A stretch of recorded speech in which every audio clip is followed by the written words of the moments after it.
भाभी जी घर पर एक ऐसा शो है जो टीवी से निकलकर घर घर का हिस्सा बन चुका है। अब जब ये शो बिग स्क्रीन पर फन ऑन द रन के नाम से आ रहा है तो एक्सपेक्टेशन नेचुरली हाई हो जाती है। ट्रेलर देखने के बाद ये क्लियर हो जाता है कि मेकर्स ने टीवी वाली सक्सेसफुल फॉर्मूला को ही सिनेमा में ट्रांसफर करने की कोशिश की है बिना ज्यादा एक्सपेरिमेंट किए। अब देखो, रिव्यू स्टार्ट करने से पहले फिल्म के जो बेसिक डिटेल्स है पहले इसके बारे में डिस्कस कर लेते हैं दोस्तों। तो इस फिल्म को डायरेक्ट कर रहे हैं अपने शशांक बाली सर, जिन्होंने टीवी सीरियल को डायरेक्ट कर, यानी भाभी जी घर पर जो टीवी सीरियल आता है उसको शशांक बाली सर ने ही डायरेक्ट किया है। और इससे पहले उन्होंने कई सारे जो टीवी सीरियल है उसको डायरेक्ट किया है। तो आपको डायरेक्शन में कोई भी 19-20 देखने को नहीं मिलने वाला है। सेम वाइब आएगी आपको जो टीवी पे आपको वाइब आती थी भाभी जी घर देखते हुए, वही सेम वाइब आएगी आपको बड़े पर्दों पे। और इस फिल्म को लिखा है रघुवीर शेखावत, शशांक बाली और संजय कोहली सर ने। इन तीनों ने मिलकर फिल्म को लिखा और ये फिल्म रिलीज होने वाली है 6 फरवरी 2026 को। अगर बात की जाए दोस्तों इसकी स्टार कास्ट के बारे में, तो स्टार कास्ट तो देखो 2-3 इसके अंदर आपको पुरानी वाले ये रिपीट, इन्होंने सबसे बेस्ट मेरे को ये चीज लगा कि पुरानी स्टार कास्ट को रिपीट किया है। जैसे अपने आसिफ शेख सर जो कि बहुत ही पॉपुलर है अपने विभूति नारायण मिश्रा वाले कैरेक्टर, जिनको प्यार से नल्ला भी कहते हैं मोहल्ले में। और वही दूसरी तरफ अपने रोहित गौर सर, जिनको मनमोहन तिवारी, जिनका चट्टी बनिया इनका बिजनेस है। शुभांगी आत्रे मैम यानी अंगूरी मनमोहन तिवारी अपनी अंगूरी भाभी। और यहाँ पे इन्होंने एक नए एक्टर को ऐड किया, एक नई एक्ट्रेस को ऐड किया, विदिशा श्रीवास्तव, जिन्होंने कैरेक्टर प्ले किया है अनीता विभूति नारायण मिश्रा का। अब देखो ये कैरेक्टर प्ले करती थी पहले Saumya Tandon ma'am, but makers और उनके बीच में कुछ मिसअंडरस्टैंडिंग हुई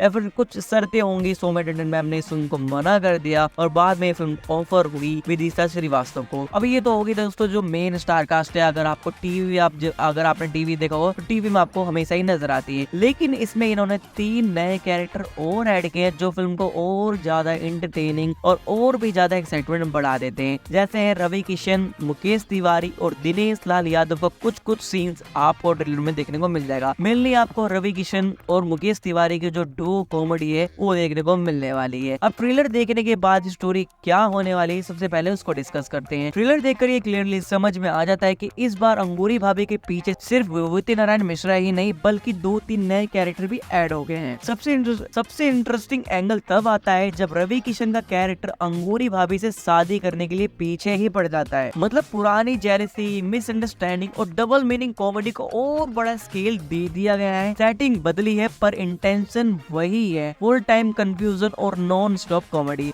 अब देखो ट्रेलर देखने के बाद मुझे जो सबसे बेस्ट पार्ट लगा इस ट्रेलर का, सबसे पहला पॉइंट है दोस्तों आपको बिल्कुल टीवी वाली ओरिजिनल स्टार कास्ट को वापस लाना, यानी विभूति, मनमोहन और अंगूरी को बिग स्क्रीन पर देखना ही ऑडियंस के लिए सबसे बड़ा प्लस पॉइंट है। दूसरा पॉइंट है दोस्तों सेम कॉमेडी स्टाइल, वही डबल मीनिंग डायलॉग्स, वही सिचुएशनल कॉमेडी। थर्ड पॉइंट है दोस्तों इसका विभूति और मनमोहन के बीच की नोकझोंक, जो शो की जान है वो इंटैक्ट रखी गई है। फोर्थ पॉइंट है दोस्तों आपका जो फेमस कैरेक्टर है पागल सक्सेना का जो डायलॉग है आई लाइक इट, या जो भी झटके वगैरह उसको लगते हैं तो हमेशा ही बोलता है I like it. Nostalgia factor perfectly hit करता है। फिफ्थ पॉइंट है दरोगा हप्पू सिंह की मस्ती और रिश्वत लेने के नए नए तरीके ऑडियंस को हंसाने के लिए ही काफी है। सिक्स पॉइंट है दोस्तों इसका अंगूरी भाभी का डबल मीनिंग वर्ड, यानी अंगूरी भाभी का स्टाइल बिल्कुल ही मिस नहीं हुआ है। सेवेंथ पॉइंट है दोस्तों इसका मुकेश तिवारी और रवि किशन की डुओ कॉमेडी, दोनों हैवी परफॉर्मर है और ट्रेलर में उनका कॉमिक टाइमिंग काफी प्रोमाइसिंग लगता है। आखिरी पॉइंट जो मतलब मैंने नोटिस किया वो है शुभांगी आत्रे मैम, जो नेक्स्ट लेवल उन्होंने एक्टिंग की है एंड में। अंगूरी भाभी के रोल में वो बिल्कुल एफर्टलेस और नेचुरल लगती हैं। अभी तो होगी दोस्तों प्लस पॉइंट के बारे में बात, यानी सबसे बेस्ट पार्ट क्या था। अब डिस्कस करते हैं ट्रेलर में देखने के बाद मुझे क्या चीज वीक लगी, जिसको अगर मेकर्स थोड़ा और ध्यान दे देते तो ये फिल्म और भी ज्यादा अच्छी बन सकती थी। नई अनीता भाभी यानी सौम्या टंडन मैम की एब्सेंस क्लियरली फील होती है। चाहे विदिशा अपनी जगह पे बेस्ट ट्रैक कर रही हो, लेकिन जो पुरानी की बात होती है ना वो कुछ अलग ही होती है। ये चीजें हार्डकोर टीवी फैंस को थोड़ा डिस्कनेक्ट कर सकती है। तो बस मेरे हिसाब से अगर इन्होंने ठीक कर लिए होते तो ये फिल्म भाइयों मेरे हिसाब से वन ऑफ द बेस्ट अब तक की